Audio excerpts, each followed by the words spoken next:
Bonjour, je m'appelle Mathieu Jam, je suis réanimateur au sein de l'hôpital privé de l'Ouest parisien, à Trappes dans les Yvelines.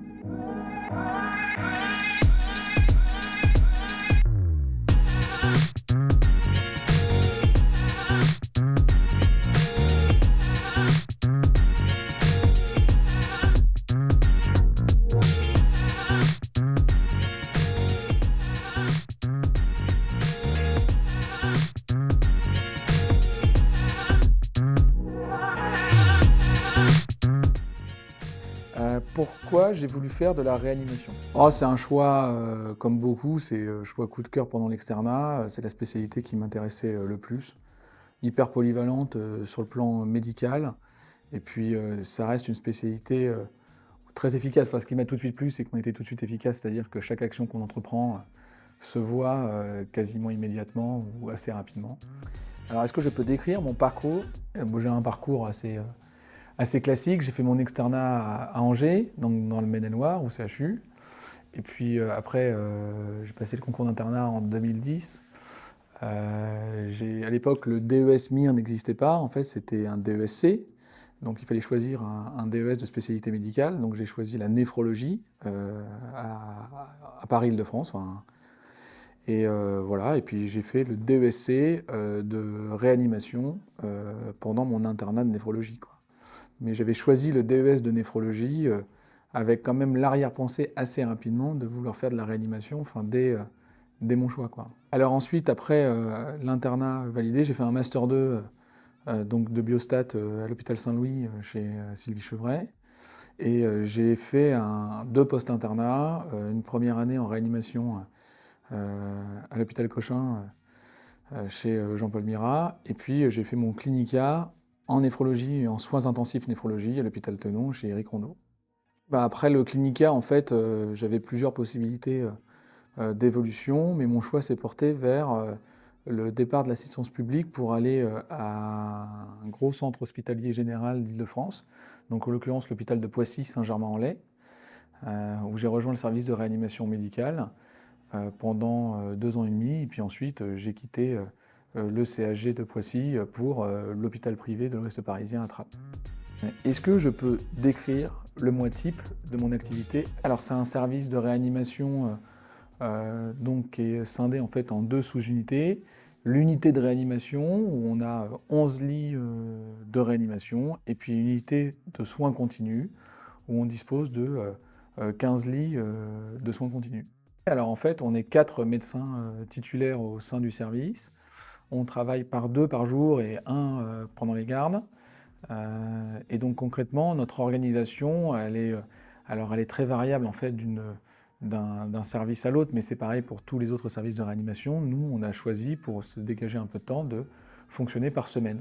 Donc en fait, on fonctionne sur une période de 2 semaines, où pendant 2 semaines, on est un peu là tous les jours, et on assume aussi un peu les gardes.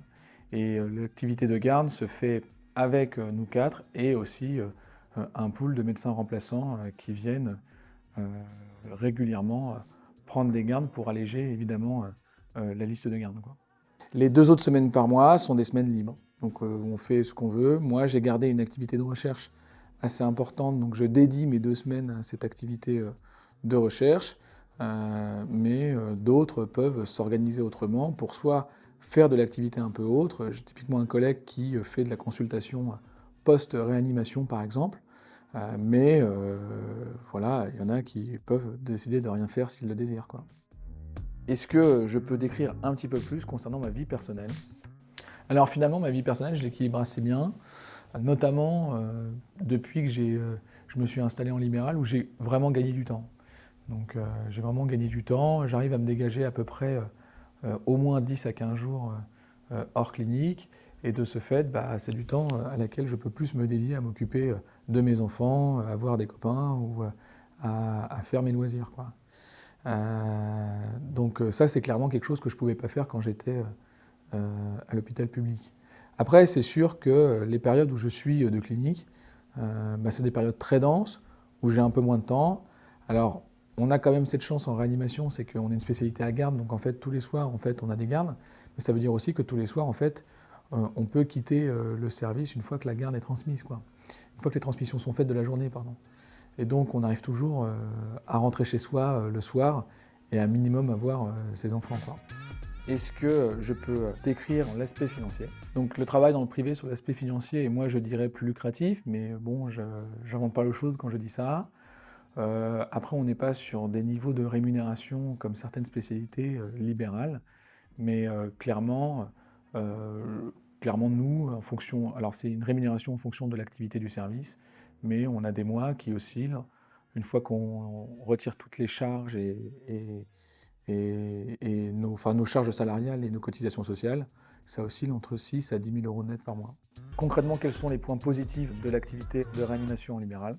Le gros point positif que j'ai en rejoignant l'hôpital privé à Trappes, tout simplement, il est dans le temps que j'ai pu consacrer, le temps personnel, quoi. J'ai vraiment gagné, je trouve, en qualité de vie là-dessus, puisque j'ai beaucoup plus de temps à consacrer à mes proches et à mes amis que je l'avais avant. Paradoxalement, j'ai même un peu plus de temps à consacrer à mes activités de recherche, puisque, on ne va pas se mentir, il y a une belle volonté pour pouvoir faire de la recherche, mais derrière, c'est difficile de se faire accompagner, en tout cas tous les jours. Et puis l'avantage aussi, il est financier. Clairement, les rémunérations par rapport à un poste de PH sont entre 25 et 50% supérieures, donc c'est quand même hyper intéressant. Quels sont les points négatifs de l'activité en libéral? Les inconvénients, par contre, c'est sûr que on a des journées qui sont très intenses. Parfois, on peut être un peu frustré parce qu'il y a des dossiers. La réanimation, ça reste une spécialité qui peut être compliquée de par la polyvalence et de par la complexité de certains cas, hein, on ne va pas se mentir.